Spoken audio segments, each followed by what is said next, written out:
Have you ever said, "They made me angry. She hurt my feelings. He pushed my buttons"? We talk like other people control our emotions, like they have access to some invisible remote control, and at any moment, click, we react. But today, I want to challenge something most people never question. What if no one is actually pushing your buttons? What if the buttons were installed long before they arrived?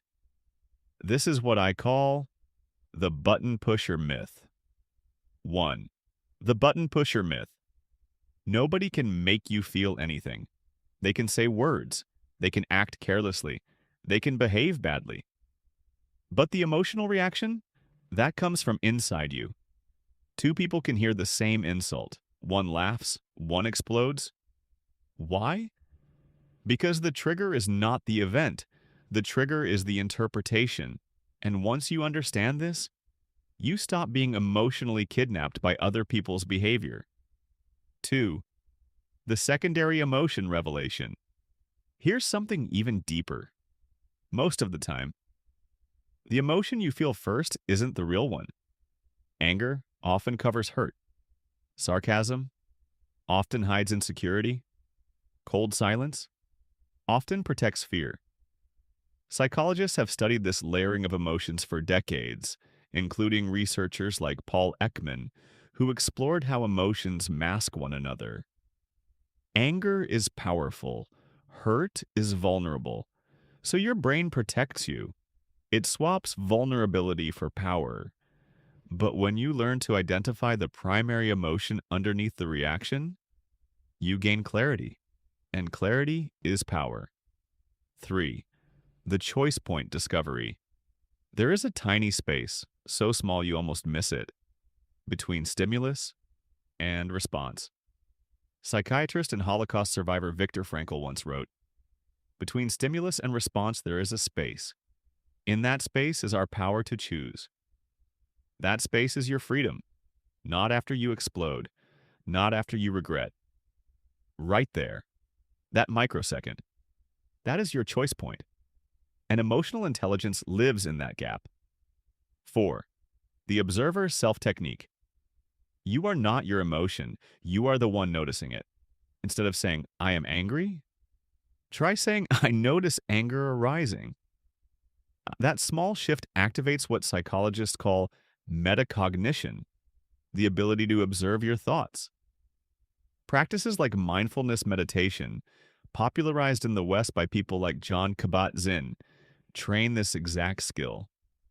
When you observe your emotions, they lose control over you.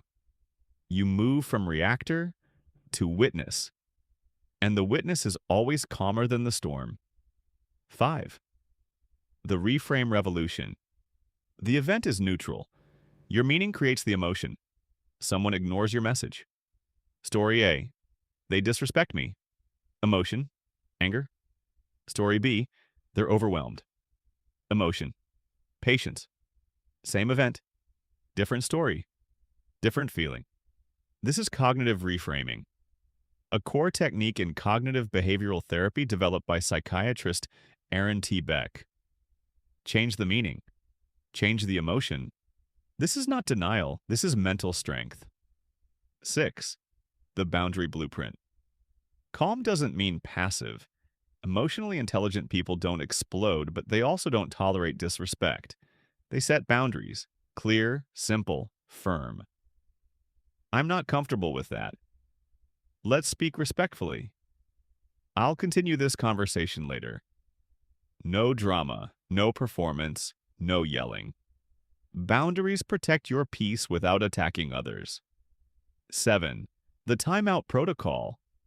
When emotions rise, logic drops. Neuroscience shows that during intense anger, the amygdala hijacks the rational brain, a concept described by psychologist Daniel Goleman. In those moments, don't argue, don't explain, don't defend. Pause. Breathe. Walk away if needed. A timeout is not weakness. It is emotional maturity. 8. The trigger map method. Your triggers are not random. They are patterns: disrespect, rejection, being ignored, feeling controlled. Each trigger connects to a deeper story from your past. When you map your triggers, you begin to see themes. And once you see the pattern, you stop being surprised by your reactions. Self-awareness turns chaos into clarity. 9. The compassionate distance. Sometimes growth means distance, not hatred, not revenge. Distance. You can care about someone and still protect your peace. Compassion doesn't require proximity. You can wish someone well from far away, and that distance is strength. 10. The story stopper. The biggest emotional damage doesn't come from what people say. It comes from the story you repeat afterward. You replay it, you analyze it, you expand it over and over. But here's a powerful practice.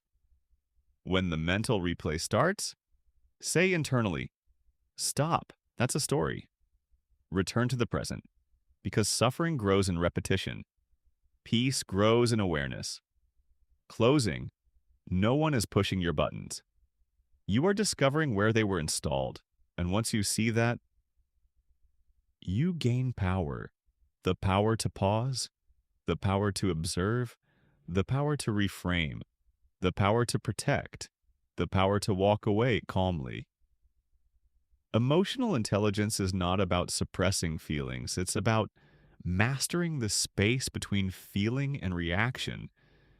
And when you master that space, no one controls your peace. Not with words, not with silence, not with disrespect. Because the real power was never outside of you. It was always in your choice.